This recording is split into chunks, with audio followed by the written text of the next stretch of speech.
kami mengenai arus dan tegangan dalam resistor dengan menggunakan iterasi Gauss-Seidel. Pada kasus ini saya akan menjelaskan secara umum apa itu arus listrik, tegangan listrik, dan iterasi Gauss-Seidel.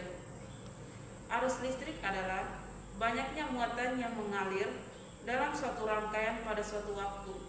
Tegangan listrik merupakan perbedaan potensial listrik antara dua titik pada suatu penghantar atau rangkaian listrik. Metode iterasi Gauss-Seidel merupakan metode penyelesaian persamaan serentak melalui proses iterasi dengan menggunakan nilai awal pada prosesnya sehingga diperoleh nilai yang sesungguhnya, dan syarat persamaan tersebut haruslah domain secara diagonal. Pada kasus yang kami bahas ini tentang arus dan tegangan pada rangkaian resistor 2 loop dengan menggunakan metode Gauss-Seidel. Resistor yang kami gunakan di sini R1 2 ohm, R2 4 ohm, dan R3 6 ohm. Sementara tegangan sendiri kami gunakan V1 10 volt, V2 5 volt. Kami menggunakan loop pertama searah jarum jam, loop kedua berlawanan arah jarum jam. Metode numerik yang digunakan adalah metode iterasi Gauss-Seidel. Dari persamaan linear simultan yang didapatkan adalah minus I1 plus I2 plus I3 sama dengan 0, 0 plus R1 plus R2 dikali I2 plus R2 dikali I3 sama dengan V1, 0 plus R2 dikali I2 plus R2 plus R3 dikali I3 sama dengan V2. Selanjutnya diubah menggunakan rumus X1 sama dengan 1 per A11 dikali B1 kurang A12 X2 kurang A13 X3 sampai A1N XN X2 sama dengan 1 per A22 dikali B2 kurang A21 X2 kurang A22 X3 sampai A2N XN XN sama dengan A1 per ANN dikali dengan BN kurang AN1 X1 kurang AN2 X2 sampai ANN kurang 1 XN kurang 1. Baik, selanjutnya saya akan menjelaskan mengenai kode program yang terdapat pada kasus yang kami angkat. Di sini saya membagi kode program tersebut ke dalam beberapa kelompok agar saya mudah menjelaskannya dan semoga mudah untuk dipahami. Oke, kita lanjut.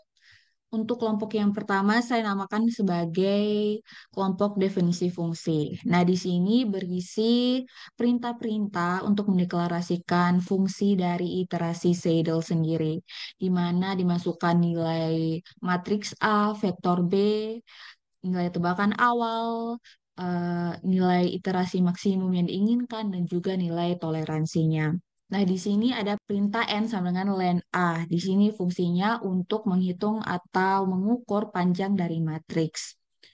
Berikutnya di sini juga ada perintah X sama dengan x0.copy. Nah, di sini fungsinya sendiri untuk menduplikasikan nilai tebakan awal atau x0 ke dalam variabel X.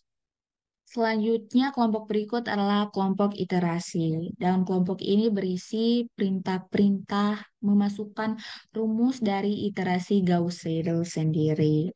Juga terdapat range untuk batas iterasi maksimum yang diinginkan. Selanjutnya ada kelompok dengan nama pengecekan konvergensi. Nah, pada kelompok ini dilakukan setelah iterasi selesai dijalankan. Fungsinya apabila terdapat perbedaan nilai antara iterasi terbaru dan iterasi sebelumnya lebih kecil dari variabel X, maka iterasi akan berhenti. Sehingga di sini terdapat perintah kata break yang artinya berhenti. Selain itu, nilai X akan disalin ke dalam nilai X0 atau em, tebakan awal untuk digunakan ke dalam iterasi berikutnya.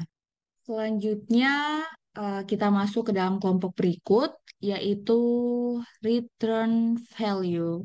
Nah, di sini bersih satu perintah program return X yang sebenarnya fungsinya untuk mengembalikan nilai X yang merupakan solusi dari sistem persamaan linear. Yang terakhir ada kelompok bernama penerapan fungsi. Nah, di sini berisi perintah-perintah berdasarkan nilai-nilai yang ada pada kasus yang kami angkat. Di sini ada perintah memasukkan nilai matriks A yang sudah kami kerjakan secara manual sebelumnya. Ada nilai dari vektor B, ada nilai dari tebakan awal, ada nilai max iteration atau iterasi maksimum yang kami inginkan adalah 10 dan juga batas nilai toleransi yaitu 1E pangkat 6. Untuk baris perintah yang terakhir ini berfungsi untuk menampilkan hasil dari iterasi ketika program selesai di running. Sekian dari penjelasan saya mengenai kode program, kita masuk kepada penjelasan berikutnya. Oke, baik. Selanjutnya kita akan membandingkan hasil dari running program kita dengan hasil perhitungan secara analitik agar kita bisa mengetahui kira-kira berapa persen error dari program kita dan juga ataupun berapa tingkat keberhasilan dari program kita. Di sini saya akan menunjukkan perhitungan secara analitik yang sudah kami lakukan. Oke, jadi tadi kita sudah mendapatkan persamaannya dan di sini persamaan yang pertama ada negatif I1 ditambah I2 ditambah I3 sama dengan 0. Persamaan yang kedua ada 6I2 ditambah 4I3 sama dengan 10. Dan persamaan ketiga ada 4I2 ditambah dengan 10I3 sama dengan 5. Kemudian persamaan-persamaan ini akan kita gunakan untuk mencari besar dari nilai I1, I2, dan juga I3. Pertama-tama di sini kita akan mengeliminasi variabel I3 dari persamaan 2 dan 3. Di sini kami menggunakan faktor pengali untuk persamaan yang kedua, faktor pengalinya 5, dan untuk persamaan yang ketiga, faktor pengalinya 2. Kemudian setelah dihitung, di sini akan didapat 30I2 ditambah 20I3 sama dengan 50, 8I2 ditambah 20I3 sama dengan 10. Kemudian kita akan melakukan pengurangan di sini agar yang tersisa hanya ada variabel I2. Sehingga didapatkan 22I2 sama dengan 40 dan I2 sama dengan 1,8181 ampere. Setelah kita mendapatkan nilai I2 ini kemudian akan kita substitusikan ke persamaan 3. Di sini persamaan 3-nya 4I2 ditambah 10I3 sama dengan 5. I2 di sini kita ganti dengan 1,8181. Sehingga di sini 4 dikali 1,8181 ditambah 10I3 sama dengan 5. I3 sama dengan negatif 0,2272 ampere. Setelah kita mendapatkan nilai I2 dan I3, untuk mendapatkan nilai dari I1, kita akan substitusikan nilai yang sudah kita dapat itu ke persamaan 1. Persamaan 1 di sini adalah negatif I1 ditambah I2 ditambah I3 sama dengan 0. Jadi I1 di sini kita pindahkan ke ruas kiri sehingga I1 sama dengan I2 ditambah I3. Jadi hasilnya di sini 1,5909 ampere. Jadi berdasarkan hasil perhitungan secara analitik di sini I1-nya yaitu 1,5909 ampere, I2-nya yaitu 1,8181 ampere, dan I3-nya sama dengan negatif 0,2272 ampere. Oke, jadi jika kita bandingkan dengan hasil running dari program kita, maka di sini bisa kita lihat bahwa hasilnya itu sama. Jadi dapat disimpulkan bahwa program yang sudah kita running atau program yang sudah kita buat ini menunjukkan keakuratan yang cukup bagus dan di sini bisa kita katakan bahwa program yang kita jalankan itu berhasil. Kesimpulan dari studi kasus kami adalah yang pertama, dasar studi kasus arus dan tegangan dalam rangkaian resistor dua loop ini dari matriks yang dikerjakan, pencarian dapat menggunakan metode komputasi software Python dan metode analitik.